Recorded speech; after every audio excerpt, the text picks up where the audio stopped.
Cool, well, good afternoon, everybody.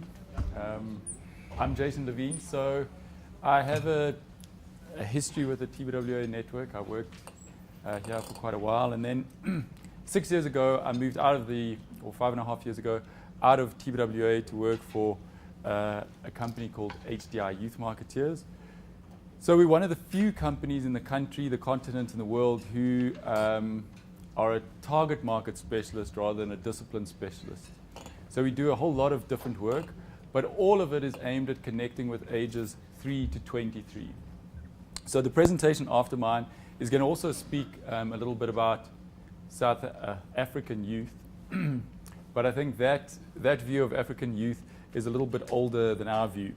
So you can imagine if you're connecting with a 4-year-old versus a 14-year-old versus a 22-year-old, the connections, mode of connection are all quite different. We have, the company started in South Africa 17 years ago, and I'll show you a little bit about that journey. And we have an office in West Africa out of Lagos as of 4 years ago, and one in East Africa out of Nairobi as of 3 years ago. So we have a bit of a view of the continent, but it's quite a new view, and it's one we are still formulating ourselves and getting to grips with. So it's great to be exposed to other members of the network who are moving around this amazing continent.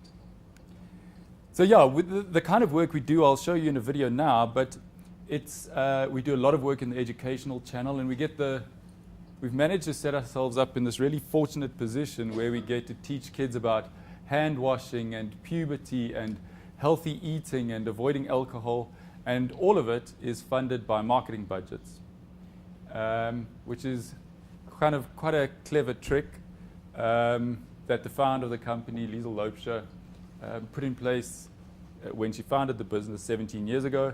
She was a teacher who moved into FMCG marketing, and from that believed that you could genuinely connect brands to young people in a way that both of them came off better than before. And that remains the HDI story and the way we weave campaigns. What's in it for the brand? And there is always something in for the brand, which is why we work with marketing rather than CSI budgets. What's in it for young people? And very often what's in it for parents and educators as well. So I'm going to flick over now, and you can, rather than listen to me, get a view of how this all came about. Embark on a youth market adventure with us at HDI. We love South Africa, we love youth, and we love marketing. We work hard to help brands make meaningful, magical, and memorable differences in the lives and fortunes of our youth. We do this in the schools, streets, malls, and communities of urban and rural South Africa. Our missions to youth space have included exploring entrepreneurial development through the Market Day initiatives of Mnet and Nedbank. The Nutri-Day campaign reaches 1,000 schools nationally. It encourages kids to eat dairy and recycle. The highly successful model building competition draws thousands of entries annually.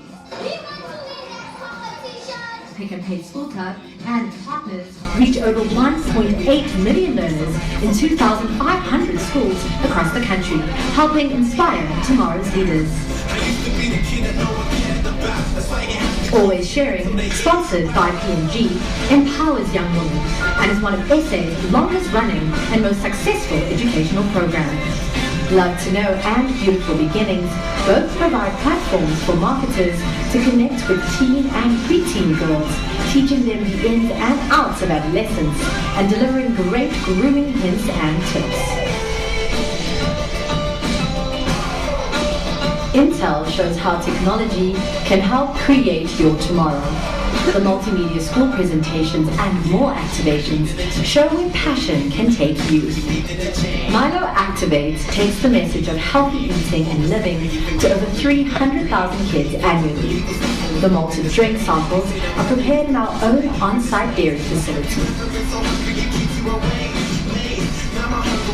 SAB's comprehensive national program, You Decide, educates young people on the dangers of alcohol and has resulted in real change, with an 8.3% drop in underage drinking in targeted communities. Then there's Mom and Me, Umama Nami, and It's Time, all important initiatives focused on early childhood development and brand-powered bonding. The kids really grasp the message because the kids learn by playing. HDI has licensing rights from Dexter to Johnny Bravo, Ben 10 and more. Our experiential events unit has done everything from Mother's Day spin and wins to adventure movie mind blasts to large-scale expos. The Junior Board of Directors gives our clients razor-sharp insights into youth behavior and culture. We have information at our fingertips. We have access to so many opportunities, and up to each individual who is with generation to make use of that. We also developed and run the largest youth consumer study in the country, Sunday Times Generation Next. I feel honored that kids actually turn the TVs, watch me and think, wow. These and other HDI campaigns get almost 4 million youth excited about brands in South Africa and millions more in East and West Africa every year. Time travels and the future is now. So put on your jetpack, create profit and explore business advantage at the speed of light. HDI Youth Marketeers. Young hearts, brave minds. So the cool thing is it's fun stuff, obviously. I think because South Africa's fun, the continent's fun, and certainly the market's fun. You can see the joy on 3-year-olds' little faces when we're taking a program like Umamanami into preschools, teaching kids about eating properly and brushing their teeth and avoiding midday sun. And you can see where 16-year-olds get as excited that there's an opportunity to be cool and not drink in the You Decide program. And then there's lots of fun stuff that that happens with 21-year-olds on campuses as well. So I'm going to speak a little bit about the youth landscape in our experience of it, and then a little bit more about brands which have been successful in South, East, and West Africa, and what the common denominators across those might be. Of course, if we had them down 100%, we'd be extremely successful. Okay, so this is just our business. We have an insight and research unit, and in the video you saw that our biggest study annually is the Sunday Times Generation Next study, which is a consumer behavior and lifestyle study, and we'll pull some findings of that and show you it just now, but lots of other bespoke studies. And from that we have a slightly different model where we run, like most agencies, campaigns for clients, but we also develop platforms which are things that live beyond a campaign and are not client dependent. So when I was speaking about Umamanami, Mom and Me, those kind of programs, we built those platforms and clients participate in them on a license basis as sponsors.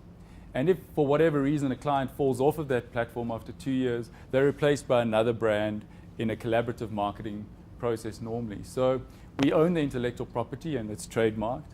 And some of these programs, like Junior Board of Directors, which is 14 years old, Generation Next, 10 years old, Always Sharing, which is a campaign more than a platform, going on for 15 years. So you really can run these things for a very long time.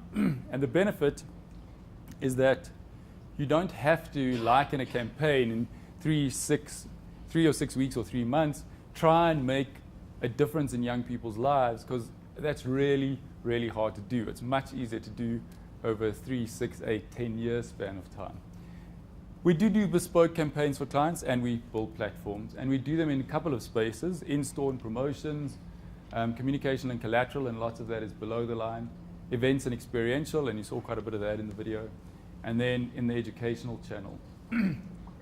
And that model is replicated to a greater or lesser degree in East and West Africa through offices we have there. They're still developing some of their platforms, but many of our clients, big clients who work with us here, now work with us in East and West Africa as well. So this is very briefly is the journey.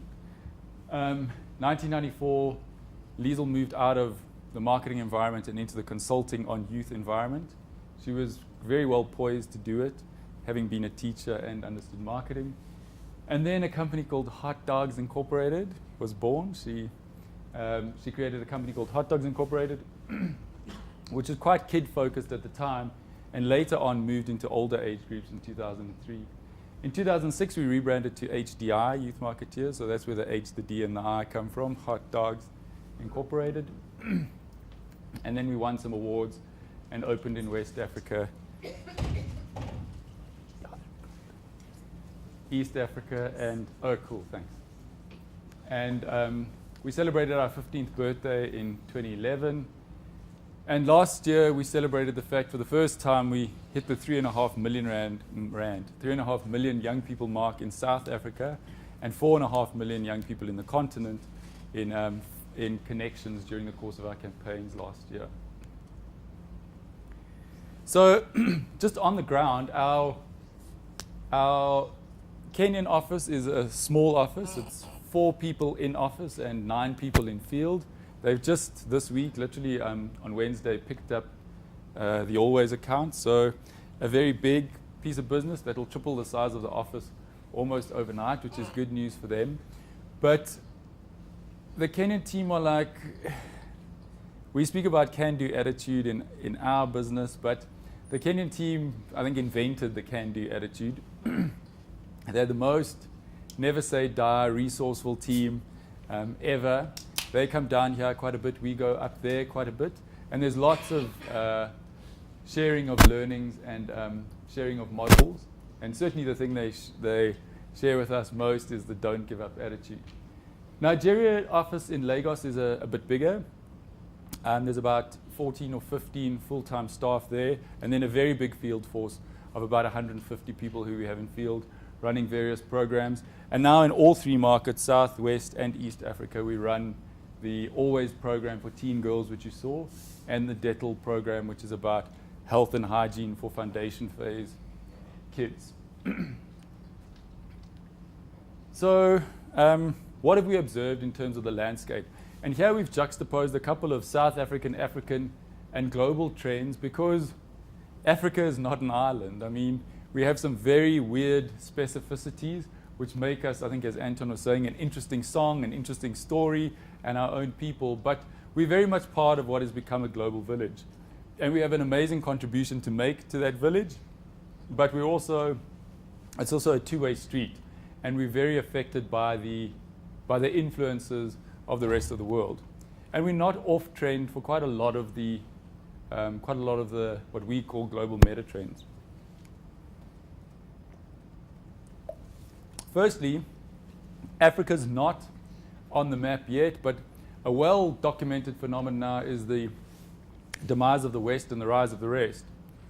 So China and India, which are completely marginal economies 20 and even 10 years ago, are now on the brink of world superpowerdom. And this is the move to 2030. I'd say Africa as a continent, certainly if you add it all together, is going to be a peer of India or very slightly below, with China sitting in the number 1 position in terms of size of economic dominance. We've pulled some stats out of Brands 100 for the North American perspective and some stats from other places, but just to create a picture of what's happening with us in terms of a consumer behavior landscape and what's happening internationally. Firstly, there's a phenomenon here and across the globe of growing up faster, younger. So it's a phenomenon of age compression, where particularly urban youth are wanting to project or are projecting behaviors in an advanced state. So we have 10-year-olds acting like 14-year-olds, 13-year-olds acting like 18-year-olds, and we also, on the other side of the continuum, having 35-year-olds who want to be 28-year-olds. And everything's kind of compressing around the magic age of 21. So 16-year-olds want to be 21, but so do 31-year-olds. And there's incredible pressure being placed both by society and media and marketing, but also by themselves on very small kids to project ages that are much older than their own. Then the antithesis to that is kind of funny, because this is going to be uncovered a bit more in the next presentation as well, is this phenomenon of failure to launch, where young adults are feeling very comfortable staying at home for long periods of time. So there's a developmental phase called teen schism, which says that teens must fight with their parents. Because the more you fight with your parents, the more you want to move out at age 18, 19, or 20. And that developmental phase is increasingly becoming less common. Because Generation Y, millennials, are the most indulged generation in the history of humanity, they don't fight with their parents because they don't ever get told no. So there's very little teen schism, and there's very little reason for them to want to move out of home. And this has a direct effect for marketers. Graham says it's terrifying, and it is for anyone who's parents of a 12-year-old. Settle in for the next 15 years.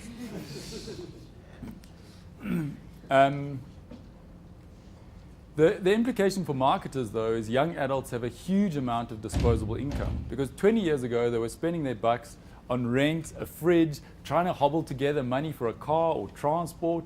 And now they're staying at home where those things are all on tap, and they're spending their money on luxury goods, apparel, cars, things that weren't even on the radar 20 years ago for 21-year-olds.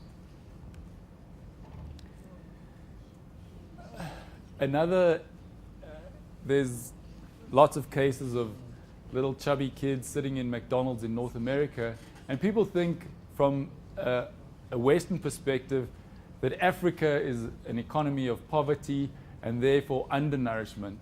And there's this really weird dichotomy that in South Africa, 1 in 4 children battle with obesity issues. So in this country and across the continent, up to 33% of any African population is food insecure. That is, they are going hungry or run the risk of going hungry. But South Africa is also, on the other hand, the 3rd most obese nation in the world. Kids across the world are just eating too much and too much of the wrong stuff.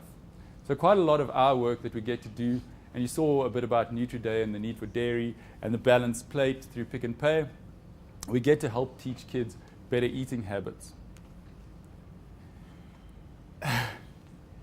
Generation Y are hard consumers, and they're really tough employees. So we're living in an age of expectation where millennials have huge demands of brands, particularly in things like service delivery, but they also have huge demands of employers and very crumbling boundaries between business and personal issues. So we've got a guy who works in our office who's just disruptive in the wrong sense of the word generally. But he, 3 weeks into his tenure at HDI, walked into my office and called me dude.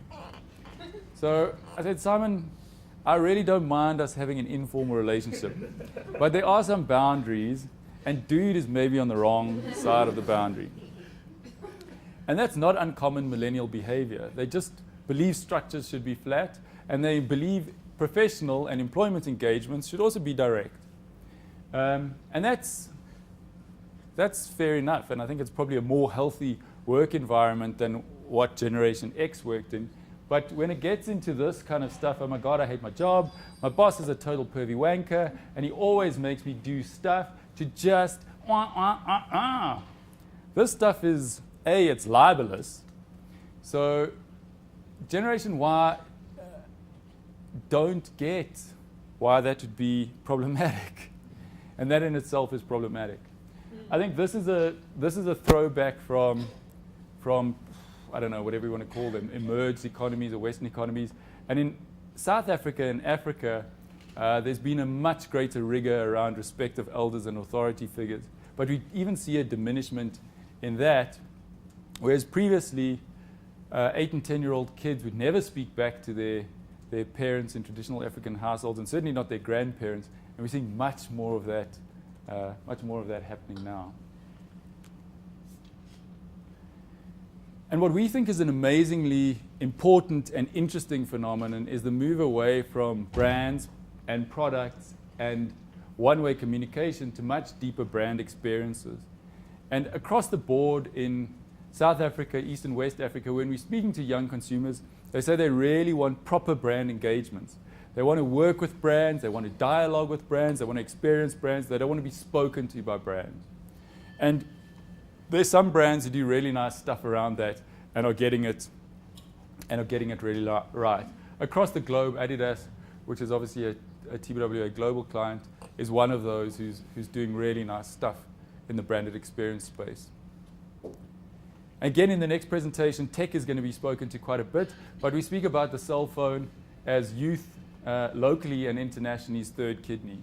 It's something they just can't afford to live without. We recently, this year, did a retest of the phenomenon we called "What would you take to a desert island?" So young people are offered to take two things. You have to leave your home, your country, and go to an isolated space. And 8 out of 10 respondents, one of their two things is their cell phone. And if you say there's no cell phone on the signal on the desert island, that's just like, no, well then I'm not going. I will stay in the burning house. And there's huge saturation in Africa. So for most cell phone service providers, cellular brands, Africa is the next frontier. It's the only unsaturated, so-called unsaturated cellular market in the world. But there are now 100 countries in the world have more cell phones than people. And Egypt and South Africa are two of those. Kenya is getting close, and so is Nigeria. So the saturation levels are definitely penetrating. We have a population of 51 million people, and we have 56 million SIM cards in circulation. And this is allowing young people to do things that were never possible before, because it's brought down the boundaries of access to media and the internet and a worldview through smartphones in a way that was never possible 20 years ago. Okay, so which brands are leveraging this well and which ones aren't? Which brands do well in Nigeria, which ones do well in Kenya, which do well here, and which ones do well across the continent and the world? We'll have a look at that now. And the sources of that are pulled from quite a couple of studies. As I said, our primary consumer behavior study in South Africa is called Generation Next. And Nigeria rolled out their equivalent this year as well for the first time. We do a minimum sample size in our study of 5,000 respondents in face-to-face research technique. And Nigeria did a very simple extrapolation. They said, well, we've got 3 times more people than you, so we'll do 15,000. And that is a hectic sample. So they've got very robust findings. And then there's brands, as we said. There's the latest Interbrand Best Global Brand Survey, which came out a couple of weeks ago, and Brand Africa, which is the top 100 brands in Africa. And we see some interesting things coming up there. The only African brand which features in Brand's top 100 is the MTN brand, so no surprise that it's in cellular. And it's also the #1 African brand. Then global brands in Africa, you'll see there's also very typically in African terms, a mix of FMCG, tech, and motor brands. So Toyota and Honda feature in the top 10, but Samsung, which is a huge contender across the continent, is #3. And then there's some stuff which is just particular to certain markets, Tusker in East Africa, Dangote in West Africa, which are huge in their geographic areas in a way that allows them to feature in the top 10, but don't feature necessarily in other regions of the continent at all. In the Interbrand Samsung study that's just come out, for the first time, Coca-Cola, which has been the Uber brand in that study for the 13 years that it's been run, has been toppled by 2 tech giants. It slipped to #3 in a single year and been replaced by Apple and Google. Apple still is not an Uber brand on the African continent. And even in the South African Generation Next study this year, BlackBerry still came in #1, although it's in huge trouble globally. We doubt it'll be the case next year, but they're very desirable products, but they're very expensive for the African landscape, Apple I mean. But it's a matter of time before the price of their phones come down or the price of their devices come down and the earning power of Africa increases. And the two shall meet. Probably the thing that it does most right is it gets utility right and pervasiveness right. So they've had a hugely ambitious expansion strategy in Africa. So they're ubiquitous, they're everywhere, and they, to a greater or lesser extent, deliver. So there's not a lot of fancy stuff. That's obviously West Africa not feeling so comfortable with that statement. Yeah, so they 79th on brands, but as I said, the only African brand to make it into the study. They're number 1 telco brand in Nigeria, and number 2 telco brand in South Africa. In South Africa, they are second to Vodacom or Vodafone, but in the rest of the continent, they number 1, 2, or 3, and normally closer to 1. Then Apple, I think just because it's a TBWA brand, but also probably the archetypal youth brand is just super, super interesting. And because Apple devices are shiny and slick and sexy, people have discounted them for years as gimmicky in terms of business sense. And that's why this year was so gratifying in terms of the Interbrand study, because it values brands. And Coca-Cola, which we'll see, has tiny or static growth annually, while Apple has absolutely enormous growth. And for us in the TBWA network, which is founded in the DNA of creativity, it's an amazing success story that creativity has created this level of brand value. So it's not just fun, it's not just pretty pictures, it's genuine commercial return.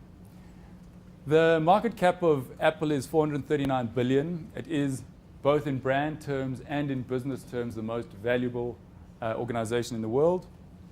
Their net asset value is $190 billion. So the value of their intangibles is $249 billion. And the value just of that Apple is close to $100 billion US dollars. So that's built out of functionality, it's built out of good business strategy, but a large part of it is just the fact that that company had a belief in the value of brands. And that creates this kind of growth versus that kind of growth in companies like Microsoft, which have a very different and more conservative view of creativity than Apple does. And I don't think Africa as a platform for creativity is going to be any different. I think this continent can appreciate and make commercial benefit from creatively led brands the way any other continent like the ones that consume Apple have. So as we said, in Kenya, Nigeria, and South Africa, Apple is amongst the 1, 2, and 3 computer brands. It still doesn't feature very strongly in East or West Africa in cellular brands because an iPhone costs the equivalent of $800 US. It's extremely high barrier to entry, and that's where BlackBerry in many parts of Africa has had a cost advantage, and Nokia, just through its huge legacy of popularity, which is drastically diminishing, gets the upper hand. But this is just an interesting diagram of the fall off of RIM, BlackBerry's operating system. So this is the 2009 to 2013 view of the penetration of certain operating systems. So Symbian, which was doing amazing stuff, had 50% share in 2009, does not exist in 2013. And that's the hectic thing about playing in the tech space as a brand. You can be the market leader in 1 year, and 3 years, 4 years later, you cannot exist at all. Android, and it's firmly our belief that open platforms are the way of the world, had less than 5% share in 2009, and now are unbelievably market dominant. Okay, so in the South African context, and this is the first graph out of Generation Next, we ask what is the coolest cell phone? So this isn't what cell phone do you have, it's what cell phone do you aspire to having. And here you can see iPhone comes in second, but quite distant to BlackBerry, although BlackBerry driven on the affordability count by younger ages rather than older. In this study, kids are 8 to 12, teens are 13 to 18, and young adults 19 to 23. And the trend graph of that is an interesting one to see. So BlackBerry came from 0 to hero in 2009 and 10, and we can tell you that this trajectory will be dramatic in 2014. Whereas iPhone, very low base in 2010, and its trajectory will be as upwardly mobile as BlackBerry's is downwardly. Nokia, shame, on a similar hiding to nowhere. The fight will be between Samsung and Apple, or a new entrant.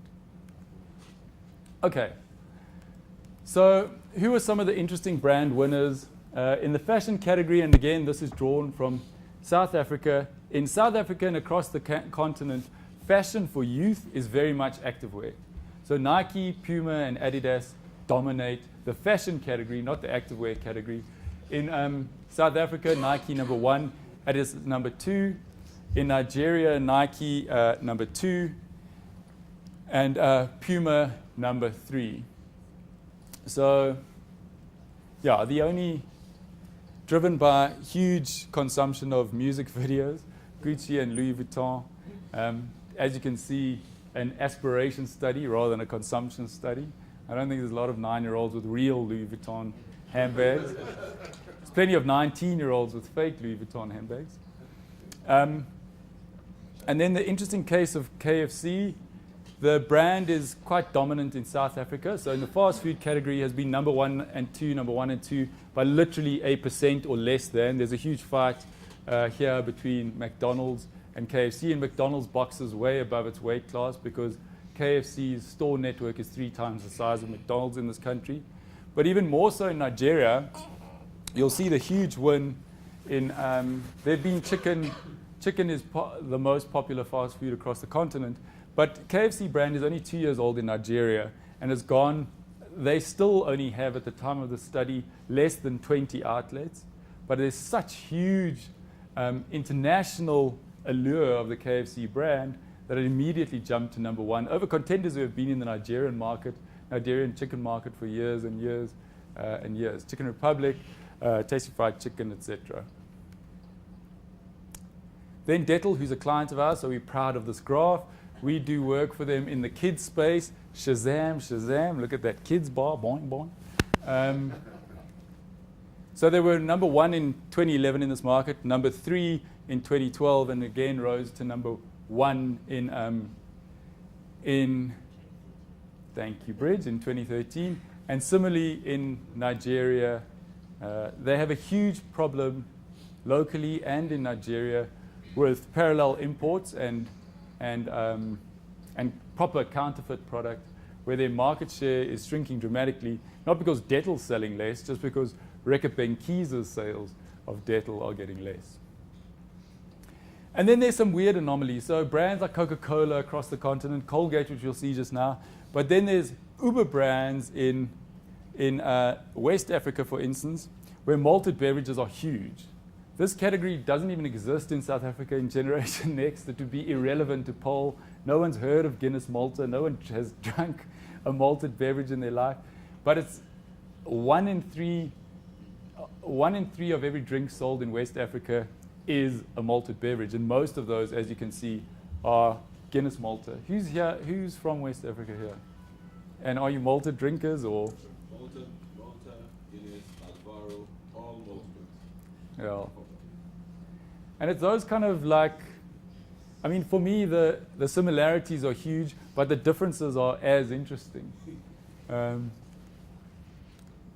then, again, just because it's a client of ours, always in the FemPro hygiene, Steaks has been a 9 times winner in this market and is also the number 1 FemPro brand in Nigeria. And P&G is one of those global megalopolises which has traditionally been strong on the continent and around the world and is really starting to battle now with the power of emerging markets.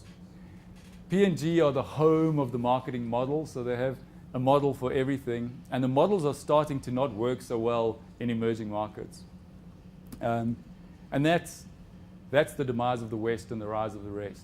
So this is the point at which Africans can start teaching the world, like the diesel campaign from the late 90s or early 2000s, where we drop coins in tins to help Europeans out. Is Colgate still number 1 on the continent? So Colgate has always been one of those widely pervasive African brands? The answer is no. In Nigeria, it doesn't do particularly well. It's number 1 in South Africa still, and in East Africa also not number 1. So there's huge shakeups.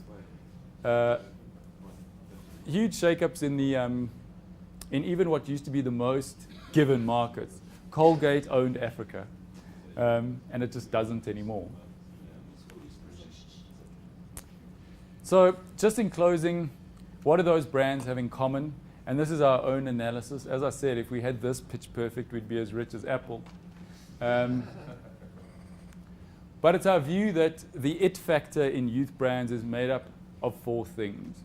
The first is that, like Apple, like Coca-Cola, like Nike and Adidas, the brand has to start out not even beginning to think of itself as a commodity. It has to have a vision for itself into which products plug in. Apple was never, thank goodness, a computer brand because they would still be playing at number 9 in the computer space. They were tools for creative minds, and that allowed them to make the iPod and then the iPad. And laptops and computers are now incidental to their product suite. They remain true to their core value and purpose. So Apple haven't launched a range of jeans just because young people love jeans. They know what their business is, and we'll look now at young people loving the fact that brands have trend and fad faces, things that keep them fresh, but they don't trust brands that move way out of their chosen categories. Number 4, coming in number 3, is creative innovation. And this is good news for networks like ours, because the brands that innovate cleverly rather than stupidly are the ones that seem to win. And thirdly, the ones who are absolutely tireless at understanding their markets and creating real contacts around that rather than superficial contacts or brand monologues are the ones that win. So you saw that slide just now about Apple, that quote, which is, I think, really resonant for successful brands, is, in addition to being resilient, Apple is also prescient, continually anticipating what consumers will want next. And they don't take that lightly. They don't guess. They spend hundreds of millions of dollars finding out what consumers want next.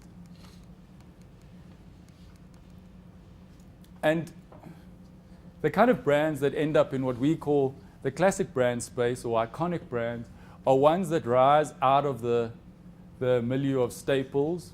So kids all love marshmallows, but they don't care whether they're eating Beacon, Manhattan, or whatever marshmallows. They're commodities which can't charge a premium.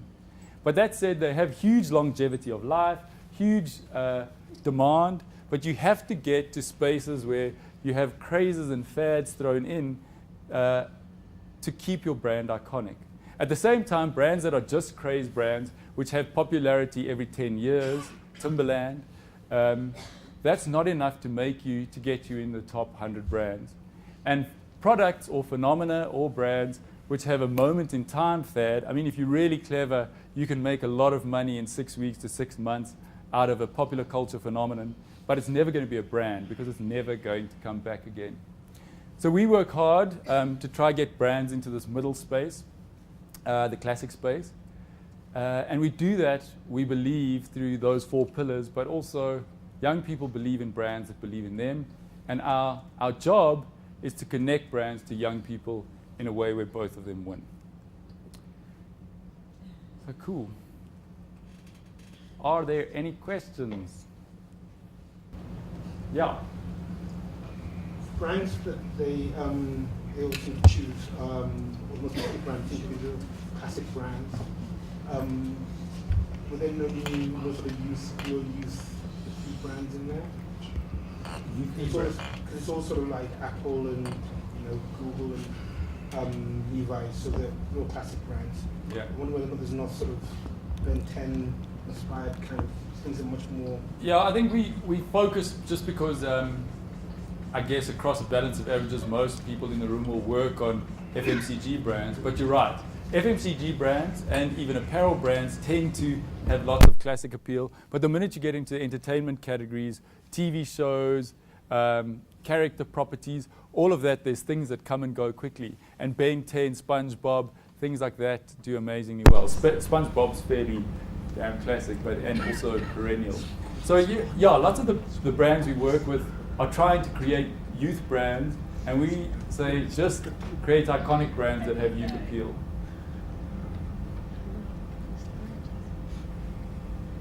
Well done, Jason. Cool.